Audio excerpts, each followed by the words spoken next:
नमस्कार। मैं पंडित विनोद कौशिक, नक्षत्र ज्योतिष केंद्र से। आज मैं आपको बताऊंगा कि ये हमारे हाथ में ये चंद्र क्षेत्र होता है। चंद्र क्षेत्र होता है मून एरिया कहते हैं इसे। जो मून एरिया होता है चंद्र क्षेत्र होता है। ये सारा चंद्र क्षेत्र का जो स्थान होता है हमारे जो है ये बुध पर्वत है। बुध पर्वत से नीचे की तरफ आने पर जो है मस्तिष्क रेखा के नीचे का हिस्सा जो होता है वो सारा ये चंद्र क्षेत्र कहलाता है। चंद्र क्षेत्र का हमारे जीवन में बड़ा महत्व है। हमारे मन पे इस चंद्र का बहुत फर्क पड़ता है, क्योंकि पृथ्वी के नज़दीक है। इसलिए आपने देखा होगा जब चांदनी रात होती है तो उस टाइम जो है इंसान का मन सबसे ज़्यादा विचलित होता है। इसलिए चंद्र क्षेत्र के बारे में आज कुछ महत्वपूर्ण जानकारी प्राप्त करने की कोशिश करेंगे।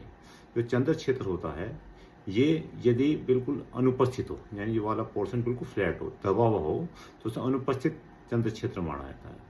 जिस किसी के हाथ में भी ये चंद्र क्षेत्र जो है अनुपस्थित होगा, एब्सेंट होगा, वो इंसान जो है काफ़ी भावनाहीन होगा, कठोर हृदय का होगा, और वो है युद्ध के क्षेत्र में लड़ाई झगड़े में ज़्यादा विश्वास करता है, और उसे पढ़ने से घूमने से कोई मतलब नहीं होता। यानी का उनसे घूमने में भी कोई रुचि नहीं होती है और उसे पढ़ने में भी कोई इंटरेस्ट नहीं होता है। तो जिस किसी का भी जो चंद्र क्षेत्र यदि दबा हुआ हो, फ्लैट हो, तो ऐसे इंसान की शिक्षा में भी दिक्कत आने की संभावना बनी रहती है। इसी के साथ यदि ये चंद्र क्षेत्र उभरा हो, यानी कि 2-3 स्थिति होती है, तो बहुत ज़्यादा हो रहा होना, अधिक डेवलप होना, और एक कम डेवलप होना, और एक बिल्कुल डेवलप नहीं होना।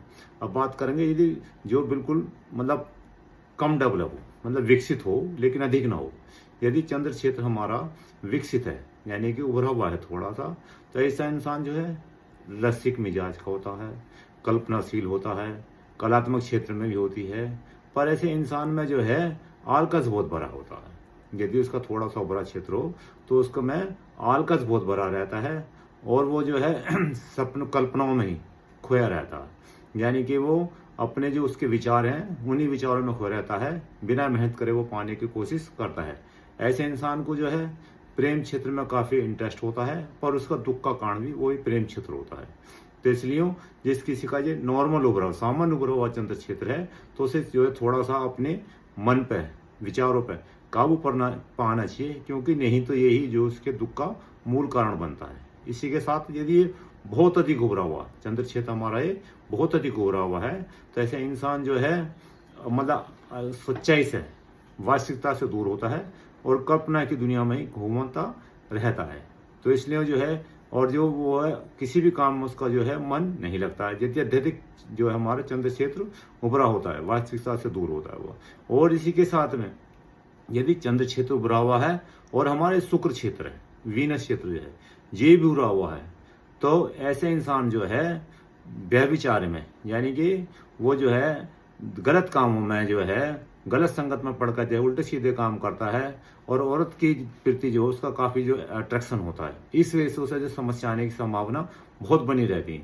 यदि ये जो है हमारा चंद्र क्षेत्र जो हो उभरा हुआ हो काफ़ी, और शुक्र क्षेत्र भी हो रहा हो, और उसकी जो मस्तिष्क रेखा है वो सीधी ना हो, यानी बिल्कुल मतलब यहाँ से चलने के बाद में यदि हथेली के पास में भी नहीं आती है और बिल्कुल नीचे को झुक जाती है, उसकी बात करती सही नहीं है, तो ऐसे इंसान जो है पागल होने के भी लक्षण होते हैं, क्योंकि वो कल्पना की दुनिया में रहता है।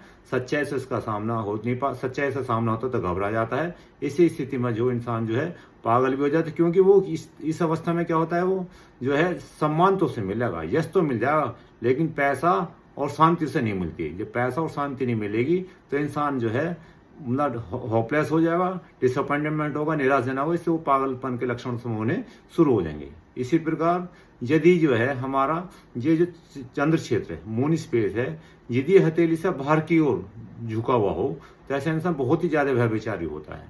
वो काम वासना में इतना पागल हो जाता है, उसे अपने और पराये की बिल्कुल भी चिंता नहीं होती है। उसे इसकी भी चिंता नहीं होती कि समाज में इसकी निंदा होगी या नहीं होगी। तो इस प्रकार जो है चंद्र क्षेत्र को हमें देखना चाहिए। इसी के साथ यदि चंद्र क्षेत्र पर यहाँ पर जो है एक सीधी खड़ी रेखा बुध पर्वत की ओर जाती है, यानी यहाँ से हमारी एक सीधी लाइन जो है बुध पर्वत की जाती हो, तो ये रेखा बड़ी ही शुभ मानी गई है। जिस किसी के इंसान में भी इस प्रकार की शुभ रेखा होती है, वो आदमी काफी मेहनती होता है, हर चीज में सफलता पाता है, और उसमें रहस्यवाद, ज्योतिष के क्षेत्र में और सम्मोहन के क्षेत्र में भी काफी नाम अपना वो कमाता है। यदि किसी के हाथ में एक सीधी रेखा, यानी चंद्र छेद से चलकर सीधी बुध रेखा को जाती है, तो ऐसे इंसान में जो सम्मोहन शक्ति होती है और वो ज्योतिष शास्त्र में भी उसका काफी मतलब नाम होता है। तो ऐसे इंसान को काफी मेहनत करनी चाहिए जिसकी किसी गात में ऐसा कोई लक्षण प्रतीत होता है कि कोई रेखा सीधी चंद्र छेद से बुध पर्वत की ओर जा रही है। इसके अलावा यदि ये पूरी रेखा ना हो, एक रेखा भी खड़ी हो, तो भी इंसान इसमें सफल ही माना जाता है, यानी कि उसमें जो है ज्योतिष यानी भविष्य दृष्टा के गुण भी पाए जाते हैं और वो जो है आने वाली जो घटनाएं हैं उन्हें पूर्वाभास से हो जाता है। यदि किसी गात में एक मतलब पूरी सीधी रेखा होने के बीच में यहाँ पे लाइन छोटी भी है तब भी वो उतना महत्व देती है, और यदि एक से अधिक 2-3 लाइन है तो वो भी समझिए कि इंसान जो है आराम से जो है भविष्य दृष्टा बन सकता है और वो आने वाले खतरों को पहले ही भांप जाता है। इसी के साथ में देखिए चंद्र क्षेत्र जो होता है हमारा, जो ऊपरी हिस्सा ये 3 हिस्से होते हैं, एक जो है ये ऊपर का होगा, ये मध्य का होगा, ये लोअर नीचे का होगा। जो हमारा ऊपर का हिस्सा है ये चंद्र क्षेत्र जो हमारा चंद्र क्षेत्र मून स्पेस, यदि इसमें कोई भी अशुभ चिन्ह हो, जाली हो, लाइन है बहुत सारे हों, और जो हमारा स्टार का साइन हो, तारे का निशान हो, तो यदि इस क्षेत्र में है, ऊपरी क्षेत्र में है, तो उसे जो है आंतों की समस्या होने की बहुत ज्यादा संभावना बनी रहती है।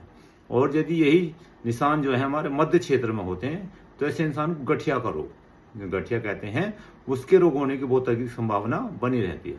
और यदि ये निशान यानी जाल का बहुत ज्यादा उल्टी सीधी रेखाएं हो, या स्टार का निशान, तारे का निशान हो, तो ऐसे इंसान को जो है गुर्दे की समस्या होने की बहुत अधिक संभावना रहती है। तो इसलिए हमारे चंद्र क्षेत्र का हमारे जीवन में बहुत बड़ा स्थान है। यदि कहीं इस पे कोई तारे का भी निशान है चंद्र क्षेत्र पर, तो इसमें भी जो पानी में जल में डूबने की इसकी बहुत अधिक आशंका बनी रहती है। चंद्र क्षेत्र हमारा घूमने के हिसाब से बहुत महत्वपूर्ण है। यदि चंद्र क्षेत्र से रेखाएं जाती हैं और भाग्य रेखा की ओर को चलती हैं या जीवन रेखा की ओर को चलती हैं, तो ऐसे इंसान जो है आगे जाकर घूमने के काफी शौकीन होते हैं और वो अपनी खूब यात्रा पूरी करते हैं। धन्यवाद।